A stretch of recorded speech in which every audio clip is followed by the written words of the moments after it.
தாய் தமிழ் உறவுகளுக்கு வணக்கம். சீமான் மீதான வழக்கு ரத்து என்ற தலைப்பில் இந்த காணொளியை நாம் காண்கிறோம்.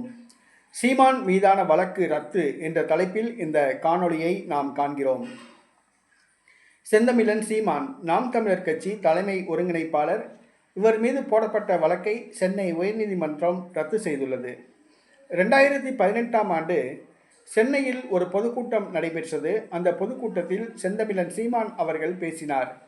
அவர் பேசும்பொழுது மத்திய மாநில அரசுகளை குறை கூறி பேசியதாக கூறி சென்னை மாநகர காவல்துறை உதவி கண்காணிப்பாளர் அவர்கள் நீதிமன்றத்தில் வழக்கு தொடர்ந்தார். இந்த வழக்கு 7 ஆண்டுகளாக நடைபெற்று வந்தது.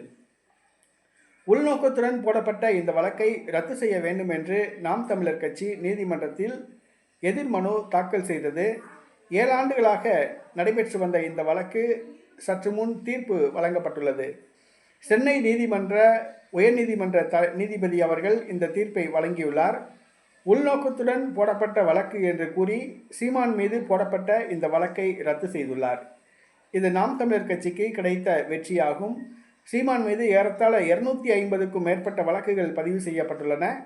இந்த வழக்குகளிலும் அரசுக்கு தோல்விதான் ஏற்படும், சீமான் தரப்புக்கு தான் வெற்றி ஏற்படும்.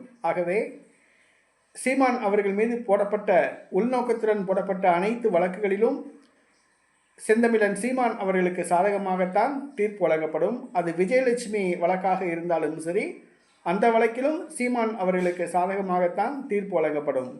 ஆக உள்நோக்கத்துடன் போடப்பட்ட இந்த வழக்கை நீதிபதி ரத்து செய்துள்ளார். அதனை வரவேற்கின்றோம்.